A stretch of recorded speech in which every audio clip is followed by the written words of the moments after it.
Good evening, members, and welcome. I'm absolutely thrilled tonight to have so many of you joining us. Thank you very much. I could see you all already coming in from the waiting room. So good evening. My name's Anna Spooner, and I'm part of the tastings and events team at the Wine Society, joined, as if by magic, by Tim Sykes, who is our buyer for Bordeaux this evening. So thank you, Tim, for joining us. You're very welcome, Anna. Thank you. Sorry, I've just had somebody come to the door and the dog started barking at the perfect moment. So apologies if anybody heard that. Yes, no, we missed it. Oh, good. I muted you at the right time. All good. So thank you everyone for joining us. You may have spotted that, unlike normal, for those of you who've joined before, I don't have the wines lined up. I apologize. I'm full of cold. So rather than waste these amazing wines, I'm going to allow Tim to talk about them this evening. Luckily, I've had the pleasure of tasting some of them before, some of the chateau from different vintages. So Tim and I will still have a good debate. But unfortunately, I'm here with a trusty glass of water. So I do apologize in advance. For those of you who are new as well, please do notice that you'll see your fellow members are already using the chat and letting us know where they are, what they're drinking. And also, hopefully, if they're tasting along with the sample packs this evening, then they'll be letting us know what they think of each of the 6 wines that Tim will be talking you through. And then finally, last but not least, there is a Q&A button. If you can, please do use the Q&A button. It really helps the lovely Gil from the tastings team who's joining us behind the scenes tonight. It helps Gil to collate the questions, and Gil and I will be managing those questions and answering them, or rather asking them to Tim to answer as we go along where possible, but we will leave 5 minutes in the end as well. Tim Jones has just asked, a cold stops drinking. I can't appreciate the wines, Tim Jones, as much as I'd like to this evening. So I will be here tasting along with anyone in spirit. But for those of you who don't have the sample kits tonight, I'll be hopefully acting as your eyes and your ears and asking Tim lots of questions as we go too. So thank you so much for everyone for joining. Without further ado, I'm going to hand over to Tim. We've got some slides to share, but most of all, I'm excited to hear Tim's wise words. I think he's visited, I daren't even ask how many years he's been visiting Bordeaux, but certainly we've got some photos from the chateau. We've got plenty of Tim's worldly experience about all of these places. So I'll hand over to you, Tim, and a very lowly water cheers. I feel very sorry for you, Anna, but thank you for the introduction and good evening, everybody. Thanks for joining us. I know some of you have got tasting packs and some of you were disappointed not to get them, but I'll try not to rave too much about the wines if they are very good.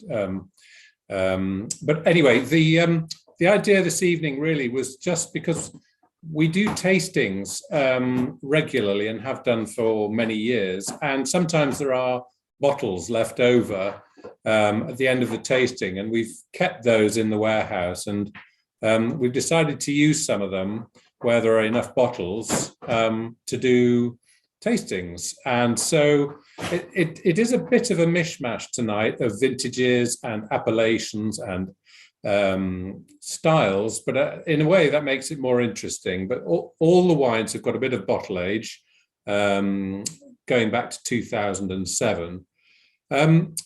What I'm going to be talking about several times probably this evening is left bank and right bank.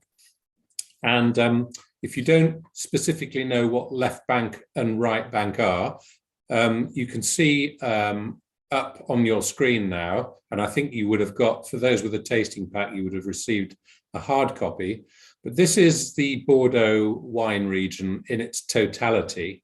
So you've got the Atlantic off to the left, which you can see, and then you can see the Garonne, which is this large tidal estuary, which runs down towards the town of Bordeaux, which is, yes, just south of where the cursor is there. You can see that grey bit is the town of Bordeaux.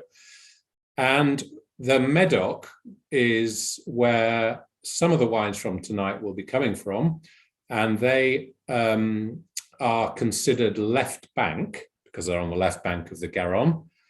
The other wines, the St Emilions and the Pomerol, are from the right bank. So that is the area that's being highlighted with the cursor on the screen.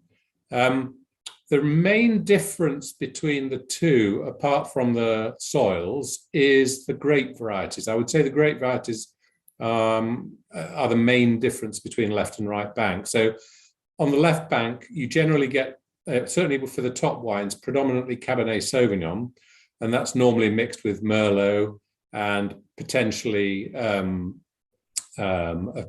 Petit Verdot or Cabernet Franc, depending on the vintage and depending on what's planted at the chateau. But the two main varieties are firstly Cabernet Sauvignon and then less Merlot normally in the blend. On the right bank, so in St Emilion and Pomerol, you get predominantly Merlot. Merlot produces a softer, richer, more opulent style of wine, and Cabernet Sauvignon produces a more structured wine that keeps longer and has a bit more, well, it has structure and it has more tannin, shall we say, and therefore the wines tend to keep a bit longer. I hope some of you, well, even if you haven't got the particular wines I'm talking about, I hope some of you got glasses in front of you. So the first, we're going to do them in pairs. So the first pair is Château Petit-Village, which is a Pomerol from 2007, and another 2007, which is Château Palmer. First wine is the right bank, second wine is the left bank. Now, 2007 was not considered a great vintage. It was panned by some of the wine writers because it was, well, it was a difficult vintage. The growing season was difficult. There was a lack of sun generally. So the wines are lighter weight. The other problem was that the wines were too expensive when they came out. So it was a complete dead loss of an en primeur campaign. But the wines actually today taste great. And I have actually recently, or in the last 5 years, been buying parcels of 2007 because they are great. They are fresh, they're light, they're very drinkable. The alcohol levels aren't too high. So I think, I bought a very nice left bank 2007 recently, which is under £20, which you might want to look out for. I'm sure Anna will be able to flash it up on the screen, but it's very much in the style of these wines. So nice, elegant style of wine. So Petit Village Pomerol, this is the cheaper of the two wines. I think the market price for this wine would be about £70. Not cheap, but on the other hand, its neighbours are 3 or 4 times the price. So one of its neighbours is Château Vieux Château Certain, which is normally, 200, 300 plus pounds. And the other neighbour is La Conseillante, which is another good Pomerol. This is generally much better value. So this is made from 80% Merlot, 10% Cabernet Franc, and 10% Cabernet Sauvignon. So predominantly Merlot, being a right bank wine. The thing to mention about this is that it's on the Pomerol Plateau. Pomerol is, you can't really tell from the aerial photograph there, but the best vineyards in Pomerol, where all the big names are, the Petruses and the Le Pins and the Conseillantes and the Vieux Château Certains, they're all on the what's called the plateau, and that's where the soil is best and where the exposure is best, and that's where the best wines of Pomerol are produced. So let's have a taste. So a wine that's 15 years old from a less good vintage, but it smells great. There's plenty of perfume still.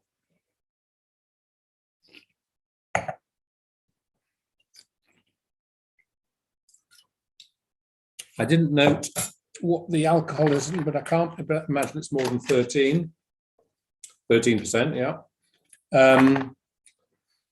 There is a slight greenness on the palate, but that's not unattractive because it gives the wine a bit of freshness. And this is a wine that you would drink with food anyway. I just think it's got nice purity, nice light tannin structure. I certainly have tasted riper and richer vintages, but I do think it's a very pleasant wine for drinking now. Interesting fun fact about Petit-Village is that there was a terrible frost in 1956, and the entire vineyards, pretty much, apart from one parcel, I think, were destroyed. It was so cold. I think if it's below -18, it actually affects the vines themselves, and the vines never recovered. So they were grubbed up. And actually the percentage of grapes changed, because I think by the time 1956 came along, people realized that Pomerol was better suited to Merlot. So a lot of the Cabernet vines were uprooted. So it's now, as I say, 80% Merlot. And I think it benefits from that. Had it been still Cabernet Sauvignon, it probably would have been undrinkable, because Cabernet requires a lot more sun to ripen. And Tim, I've actually got the perfect question. I know we haven't got on to our left bank Cabernet-based version yet, but I've got the perfect question considering what you've just mentioned, which is a member, John, has asked, is it right to compare the left and right banks of the same vintage when Merlot can often mature more quickly and has less tannin to soften? So would you be able to perhaps explain a little bit why it is interesting to compare the same? Well, I think if you're tasting wines from the two different banks in the same vintage, then you get an idea of how the wines evolve over time. So I think when we get to the Château Palmer, the wine will probably taste a bit younger. You're absolutely right. The wines made from Merlot do tend to evolve more quickly. The wines that keep longest tend to be the left bank Cabernet Sauvignon dominated wines, because they have more structure. So when Anna sent me the list of wines, or we decided on the wines, and then Anna said, well, what about the tasting order? It's an impossible one to do, the tasting order for these 6 wines. But I thought I would start with the lightest and oldest vintage first. So I think it does highlight, if you taste exactly the same age of wine, the difference between the left and the right bank. And I do think, well, I haven't tasted the Palmer yet, but let's try that now and see how that compares. So Château Palmer. So we're in Margaux here. So one thing I didn't mention about the Pomerol, Pomerols don't have any kind of a classification. You can have a 25-pound Pomerol that's appellation Pomerol, and you can have a 400-pound Pomerol that's appellation Pomerol. They're exactly the same. The difference with the Medoc is that the top wines were classified in 1855, and the top wines, or the top wines that were classified in 1855 were Château Latour, Château Lafite, Château Margaux, and Château Haut-Brion, 4 first growths.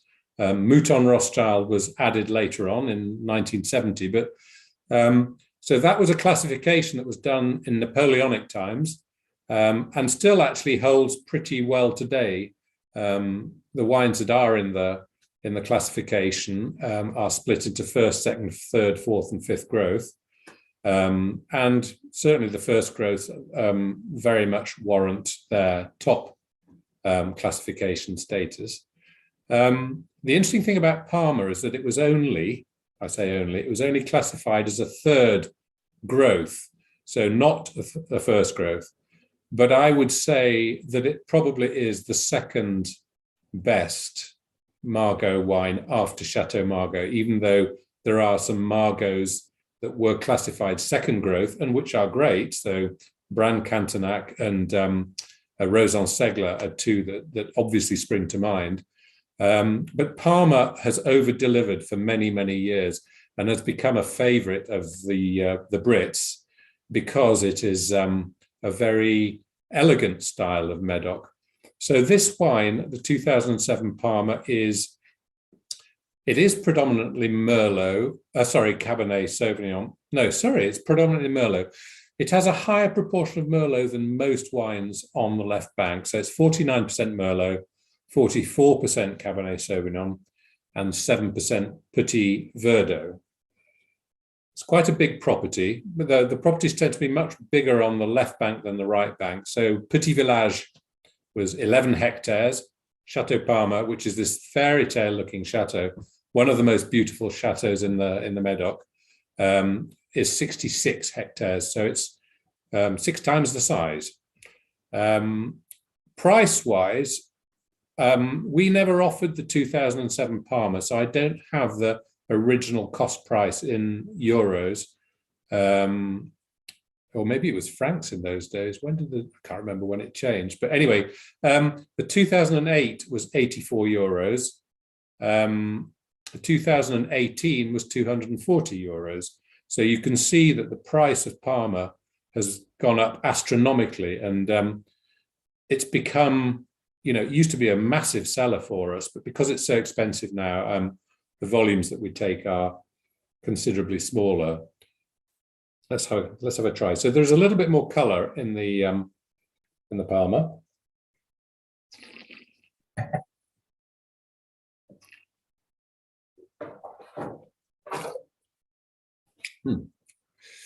So this has got a bit more grip to it, a bit more perfume, a bit more core, a bit just has a bit more volume in the mouth, and that's because it's small yields and probably smaller yields than the Petit Village, I would imagine. I don't have the yields to hand, but I think the wine has the elegance of Palmer. I would say it's a typical Margaux, because Margaux is all about perfume and elegance. But I would say it's got a higher proportion of Merlot than most Medoc properties. Recently, they've started to make it. They've started to produce it in a biodynamic fashion. So it's very much changed the approach to viticulture. And I have to say, I taste Palmer when I go for the en primeur tastings and taste it when it's really young. But I don't actually drink Palmer very regularly unless I'm being wined and dined in Bordeaux.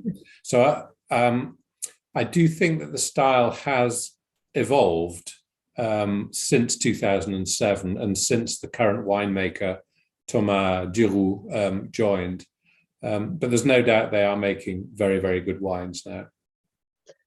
And Tim, if you don't mind me interrupting, we've had a good question from, and apologies if this isn't the pronunciation, Ewan, I think, who's asking, you mentioned Château Margaux being the famed Esteem estate of the Margaux region, and how does this blend compare to Château Margaux itself? So Château Margaux generally has more Cabernet than this, but it does have a goodly proportion of Merlot in some vintages, but generally it has more Cabernet Sauvignon. Yeah. And in terms of adding that Merlot, it's quite interesting actually to have had something with such a high proportion of Merlot in the 2007 from the left bank. Yeah. Is that largely down to that cool climate? Cabernet, you've mentioned, a bit finicky, can be quite a challenge to ripen sometimes. Yes, I would say if you looked at 2007s generally from the left bank, Merlot would be a higher proportion in the blend than normal because Cabernet Sauvignon struggled to ripen. So I would say, yes, generally you would get more Cabernet in the blend. Yeah. Fabulous. And just one last point before we move on.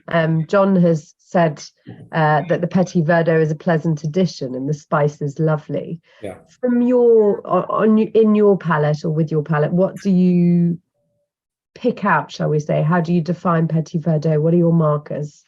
Well, you never see more generally than 15% Petit Verdot in a wine from the Medoc. Occasionally you get more, but it's the exception rather than the rule. It's a bit like salt and pepper. You don't want to taste the Petit Verdot particularly, but you want it to bring an extra dimension to the wine, and it does as you say, it adds spice, and it just adds an extra dimension to the wine. But it's not a variety that ripens readily either. So in cool vintages, you tend to get less Petit Verdot in the blend. So, but it does add a kind of a bit of volume and a kind of spicy edge to the wine as well. Fabulous. Thank you very much. And just while Tim pours his next pair of wines, I thought I'd show members a beautiful photo he took from the barrel room that he just sent me today. And this is at Château Palmer, which there are a lot of beautiful barrel rooms in Bordeaux, but I particularly like this one. I think it's the wooden ceiling. Having oak on the ceiling of an oak barrel room seems really fitting for me, and I've never seen it before. So I did take a little happy smile when I saw this photo, Tim. It's done really nicely.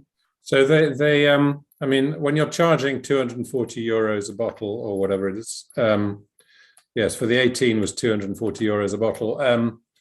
You can afford to build nice barrel rooms and fill them with lots of new oak barrels. They also have an amazing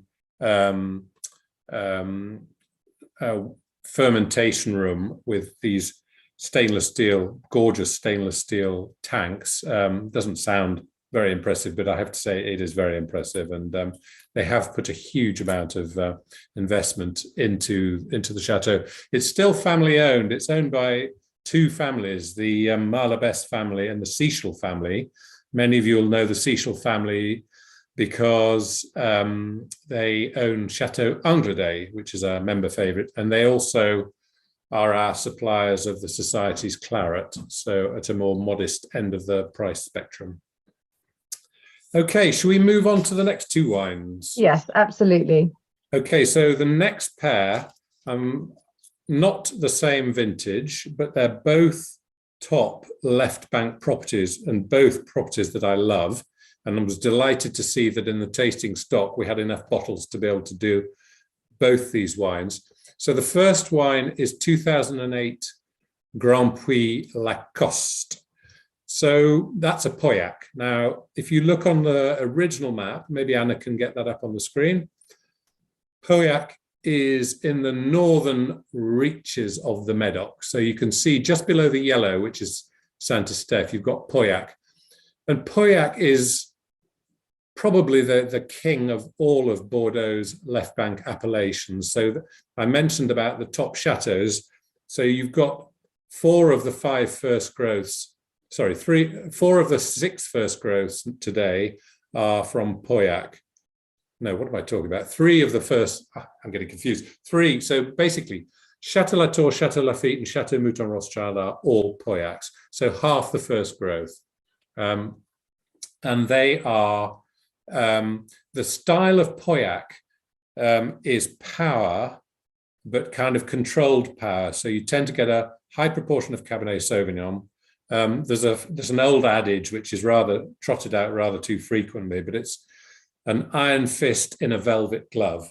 So the wine gives the impression of being velvety and rather kind of soft, but actually there is power behind it. In a good vintage, the wines age incredibly well. They're probably the longest lived of all the wines of Bordeaux from Pauillac. So this is Grand Puy-Lacoste, which I think is one of the very best value of all the Pauillacs that are in the 1855 classification. So this was classified a fifth growth, but I think it performs at a higher level. It's owned by the Bory family, still family owned. So it's François Xavier is the father, and there's Emmeline, the daughter, who is very much involved. So I took that picture 2018 when I was there for the harvest. And actually, Emmeline's coming over next week for a tasting of ours. She's very supportive of the Wine Society. So the blend in this, 69% Cabernet Sauvignon, 28% Merlot, and 3% Cabernet Franc. So Cabernet Franc is a variety that thrives on the right bank more than on the left bank. You rarely see more than a very small percentage of Cabernet Franc on the left bank because it doesn't ripen very well. The soils and the microclimate on the right bank are more conducive to Cabernet Franc. What else can I tell you? The property is actually quite unusual. It's a big property. I think I mentioned that the properties on the left bank tend to be quite big. This is 90 hectares, so that is big. And it is a single block. There's a good picture of the chateau. A single block, which is very unusual. This is, a lot of the chateaus have small parcels all over the place, but this is one big block. They are, when I went there at harvest again this year, actually, and Francois Xavier was proudly showing me the plans for their new cellar room. They're about to build a massive, great cellar room. So that will be built, I don't think in time for the 23 vintage. It'll probably be the 24 vintage. Oh yes, these are the ladies, Spanish ladies who do the grape sorting on the conveyor belt. So when the grapes arrive by trailer from the vineyards, there are crews of ladies who pick out the kind of leaves and the stalks and other foreign objects. And I thought that made a rather nice photo anyway. So that was in 2018.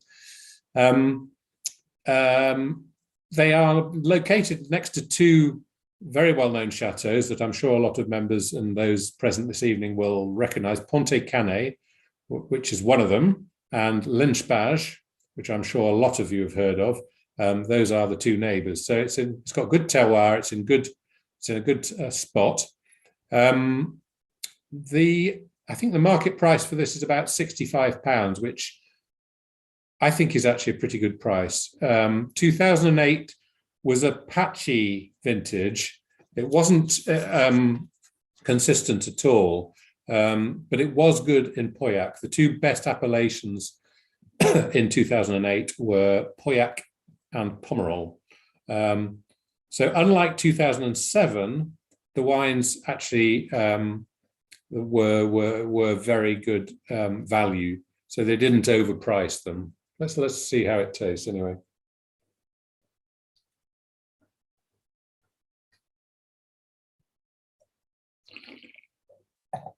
I must say, running the Marathon de Medoc, I didn't complete it, so it's nothing to be proud of. But my attempts, I visited a lot of the outsides of these chateaux. Yes. And the Pauillac area in particular is very impressive. It is, isn't it? Yeah. Yeah, it's sort of beautiful chateau after beautiful chateau. And if you're not trying to run 26 miles, it's probably a lovely place to go for a walk. Yes, I've visited Pauillac many times, but not running. I don't recommend it. So those of you who are tasting this wine will pick up on the structure here. So this has got more grip. The French asked me what grip means, and it's actually quite a difficult thing to translate. So it's just that kind of feeling of structure in the mouth, and I don't think there is there's a French equivalent.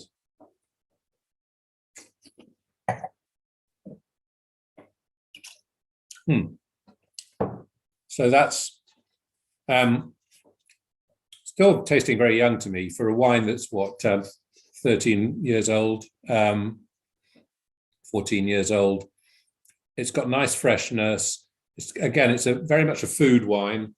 You'd have that with a nice hunk of beef or something, or venison. Again, this is a wine that we didn't offer, so I don't have drink dates, I'm afraid, but I would say this is well within its drink date. There's no hurry to drink this wine. So that is I think a very typical benchmark Pauillac.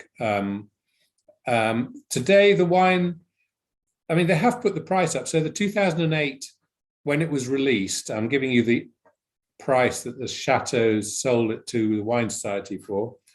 It was €24. Today, the 2018 was €55. So the price is have gone up, but we do still sell this wine pretty well because for a class growth Pauillac, it's still pretty good value.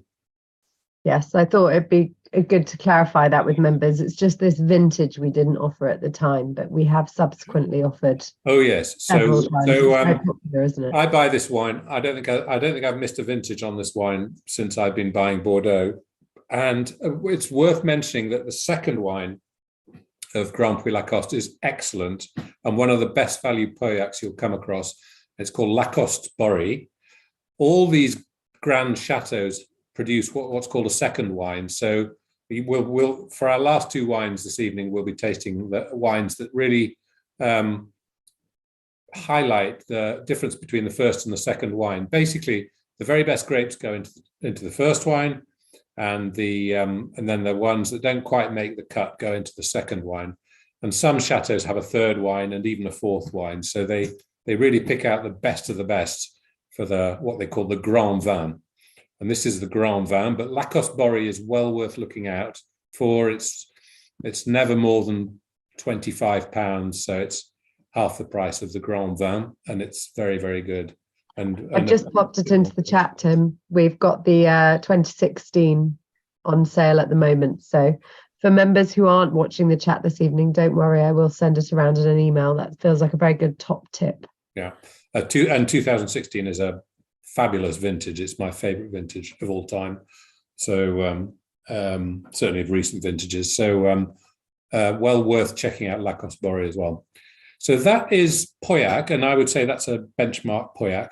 Now we're going to come to St Emilion, Château Beychevelle. Château Beychevelle, one of the most beautiful chateaus, vies with Château Palmer as one of the most beautiful chateaus in the Médoc. You can see could you just go back, Anna, to that aerial photo? You can see the proximity of these vineyards to the Garonne that I talked about earlier. And the proximity to the river, particularly for the Beychevelle, means that the climate is tempered, and therefore you very rarely get frosts in the vineyards. The further away you are from the river, the more likely you are to get frost in the spring or in the winter. And the dangerous frosts are in spring when the vines have started to bud. So that aerial photo does show how close to the river it is. The Médoc, unlike Pomerol and St Emilion, is flat as a pancake. I think the highest point of the Médoc is about 20 meters above sea level, whereas St Emilion and Pomerol are quite a bit higher. The topography is very, very different. So Beychevelle, yes, beautiful chateau. Unlike there are two big differences between Beychevelle and Grand Puy-Lacoste. Firstly, Grand Puy-Lacoste was one single parcel. Beychevelle has 60 different parcels. So you can imagine at harvest time what a nightmare it is trying to get the grapes in. So that picture I took on the left when I was there at harvest time. So that chap is Philippe Blanc, who runs the place, who was showing me around, and we were tasting the grapes as they came in. Healthy looking grapes for the 22 vintage, which will, I think, be very, very good. I tasted a few tanks when I was there of tanks that had finished fermenting. So Beychevelle is lots of little parcels. It's a fourth growth, Saint Julien. So Saint Julien is the appellation just below Pauillac, going south. 85 hectares, so another big property. And the blend here is, for this particular vintage, 2009, which is a really, really good vintage, absolutely top vintage.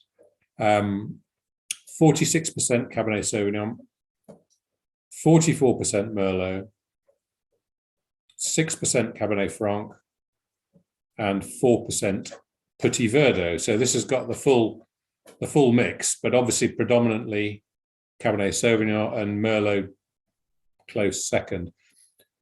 Out of Saint Julien, Beychevelle has generally more Merlot than the other top Saint Julien properties. And so it tends to produce a more opulent style of wine than some more structured wines.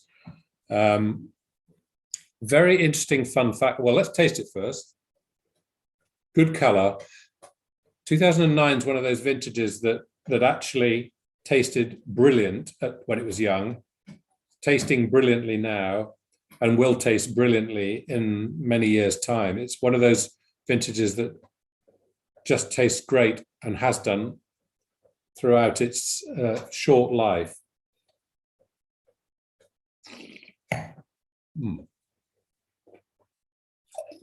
Yeah, that's super. Yes, that was when I was rather fortunate. The day before I visited Beychevelle, Neil Martin had been there. Neil writes for the actually, who does he write for these days? But he used to be the guy writing for the Wine Advocate. And so there were all these nice older vintages to taste. So I did get to taste about a dozen vintages of Beychevelle, which was great. So the wine today would be around, well, actually, I didn't make a note of it. I'll tell you what the cost price was. The cost price was 44 euros when it was released in 2010. The en primeur price of the 2018 was 60 euros. So it hasn't gone up quite as exponentially as Grand Puy-Lacoste, but it is a more expensive wine anyway. This was a wine that we offered en primeur, and the drink dates we gave were 2016 to 2030, and there's definitely no hurry to drink this wine. It is lovely, but there's absolutely no hurry. It's looking like an average price at the moment, although that does obviously include secondary markets, is around varying anywhere between 72 to much more. So about 100 seems to be the average. Yeah, is that excluding VAT? That's a mixed bag. So yeah, you'll have to take that with a pinch of salt. Yeah, so you get an idea of what it is. It's been a very, very popular wine in China because it's got a dragon on the label.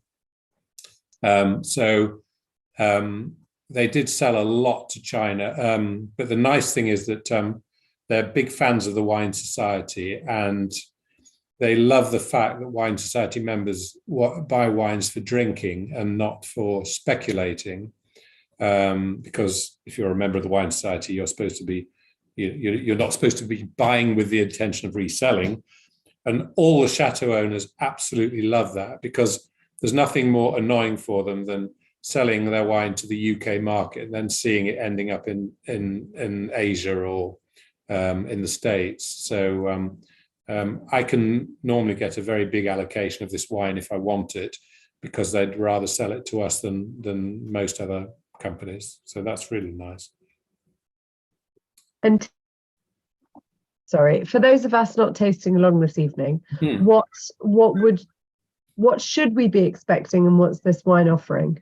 Okay, so Saint Julien, unsurprisingly, is somewhere, it's not just geographically located, it's sandwiched in between Pauillac to the north and Margaux to the south, but it's also stylistically somewhere in between. So you get the structure and power of Pauillac, and you get the perfume and the more delicate nuances of Margaux. And of course, depending whether you're at the north or the south of the appellation of Saint Julien, it has a bearing on the style of the wine. So Beychevelle is based in a little village called Saint Julien de Beychevelle.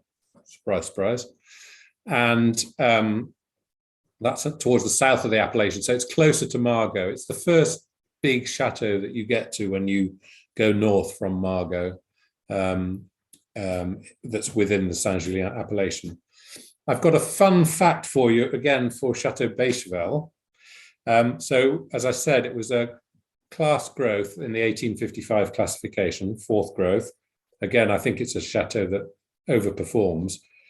But it's got 85 hectares, of which 22 are not in the Saint-Julien appellation. They're in the Haut-Médoc appellation in Cussac, which is just outside the appellation of Saint-Julien.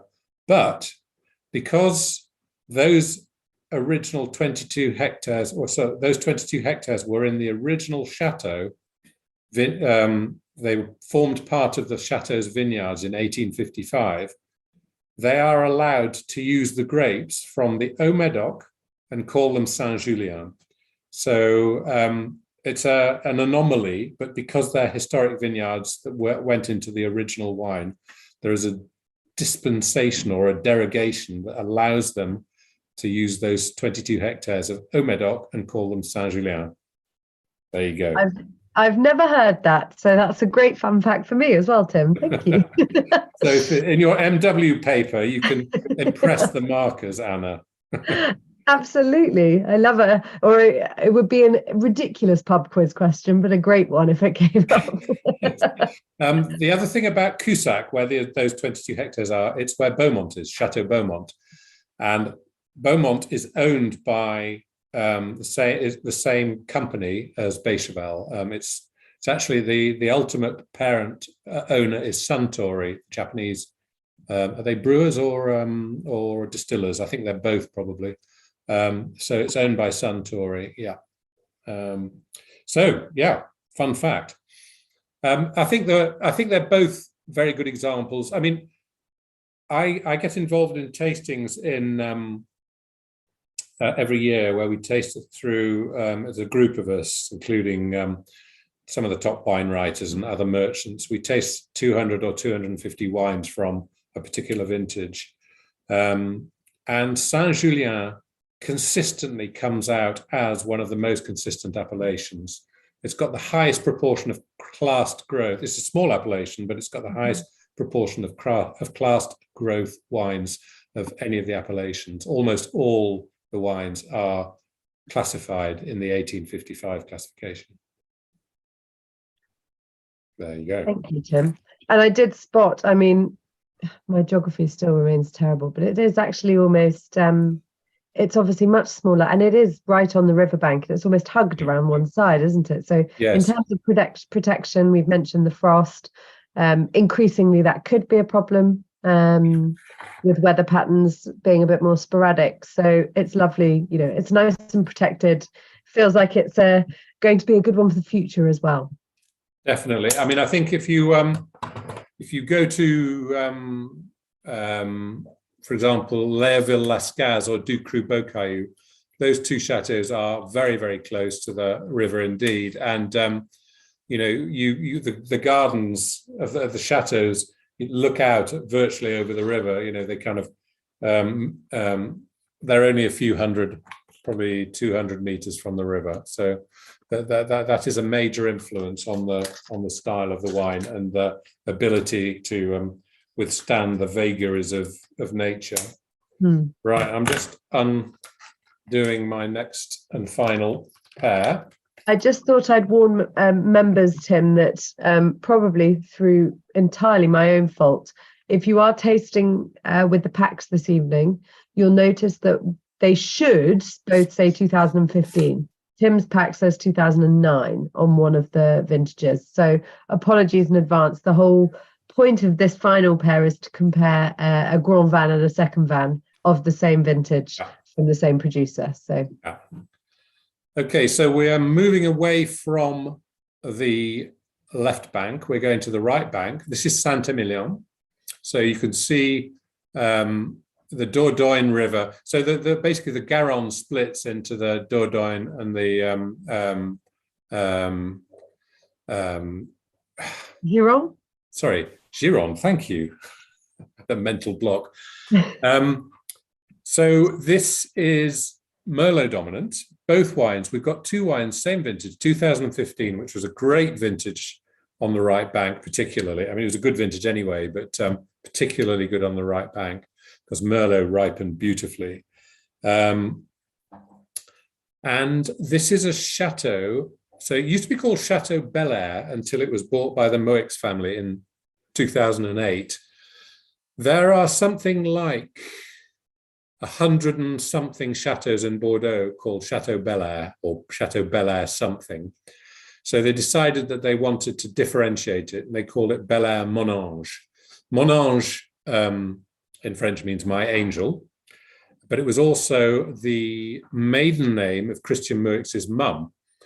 So there is a picture on the label of an angel, and those pictures are from a Jura wood cut print from, I don't know what century that would be. Would that be 17th century or something? I'm sure some member will be able to, somebody present will be able to tell me. But when I had lunch at the chateau, there was the original print on the original woodcut on the wall of the dining room. So the Moueix family collect art. I think this is a chateau that has a long history. So I talked earlier about the Pomerol Plateau, and St Emilion has its own plateau. It's the St Emilion escarpment. You can see this. So I took this photo a few years ago. That's taken from across the valley at well, let me just think. That was, what year would that have been? Well, this is basically looking, you can see there's a church there, looking at the town of St Emilion. You can see the topography there a lot better than you can with the aerial shot. So you can see that there are vineyards that are on slopes, and it's Did you those say, slopes. Tim, it was from Pavie-Maquin? Pavie-Maquin.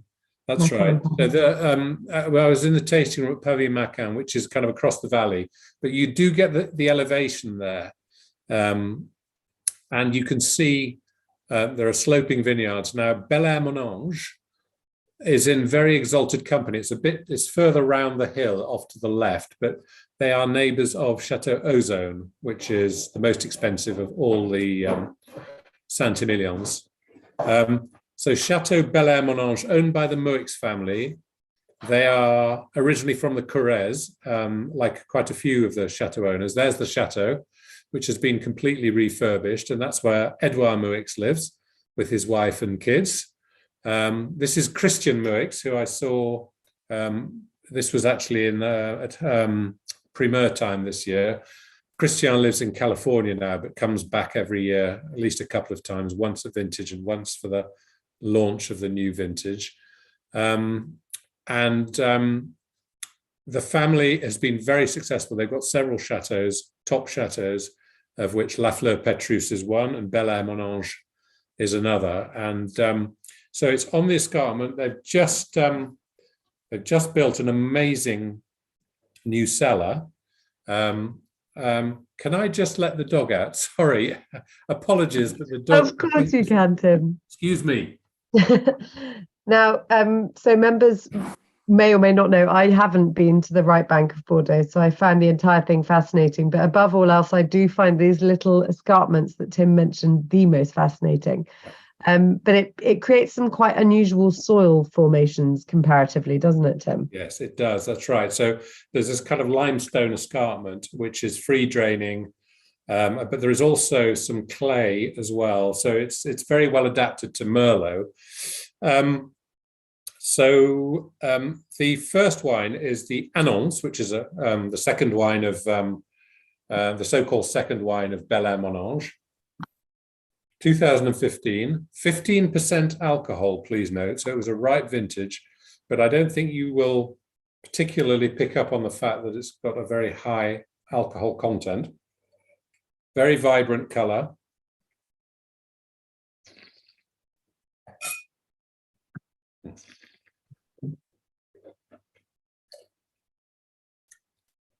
So plump, round, it's got a nice bit of structure there. So the drink date that I gave this was 2019 to 2026. It's 95% Merlot and 5% Cabernet Franc. So predominantly Merlot.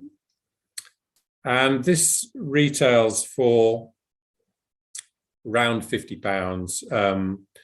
So the 2016 is £58, I think. The 2019 is 52. I think we're offering those, are we, Anna? We are, yes. So just I've popped the 2016 in the chat, members. As of tomorrow, we're going to launch, especially for this event. We will be launching an additional vintage of that wine. So we will be 2016 and 19 of the Annonce.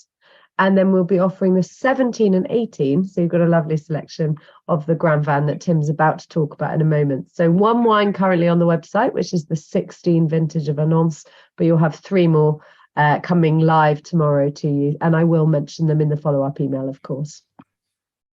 So they've got very illustrious neighbours, as I say, with Ozone.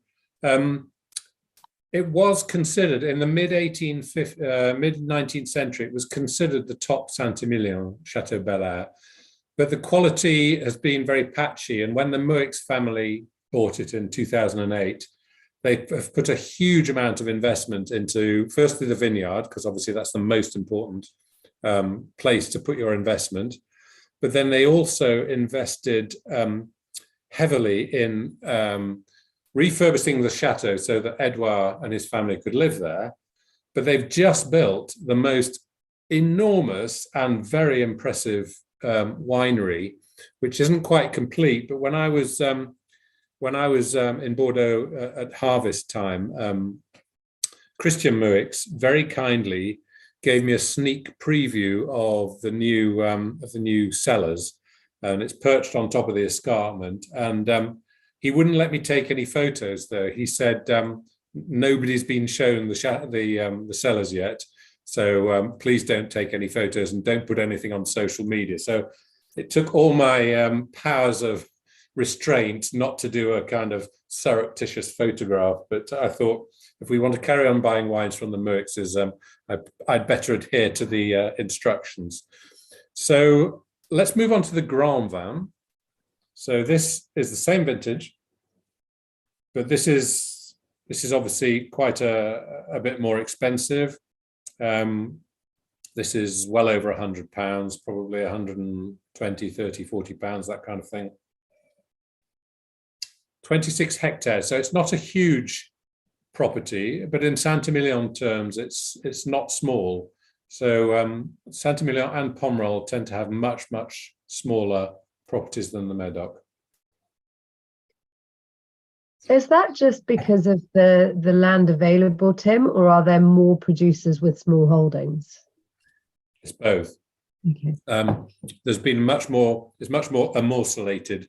That's the French word. I don't know if you say that in English, but it's more little parcels. And I think the topography doesn't lend itself to having big vineyards, because you've got roads and you've got tracks and you've got areas which are built on and stuff. So the vineyards in Pomerol, for example, are virtually right in the centre of the village. So it really is it's kind of small plots leading up to where there are houses and stuff. So I think historically it's become more and more divided and subdivided. So this is a wine that is 88% Merlot, so slightly less Merlot, and 12% Cabernet Franc.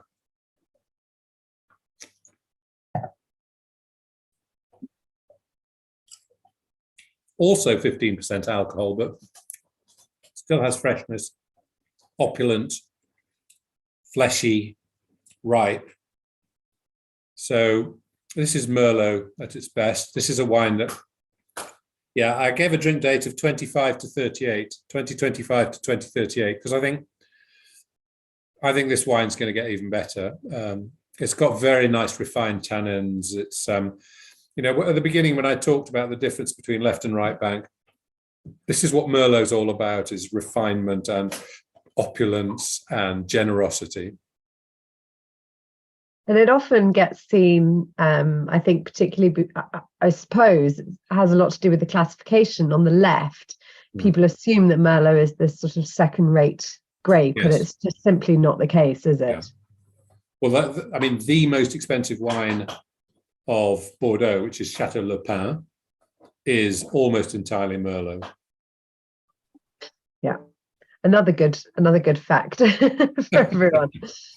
John said the sideways effect. I think there is something to do with the sort of, hearing about these first growths, and because particularly Pomerol, unfortunately, St Emilion has a slightly different classification system, but it's not as easy to understand. Yeah, it's got an impenetrable classification system, which we never even talk about the class.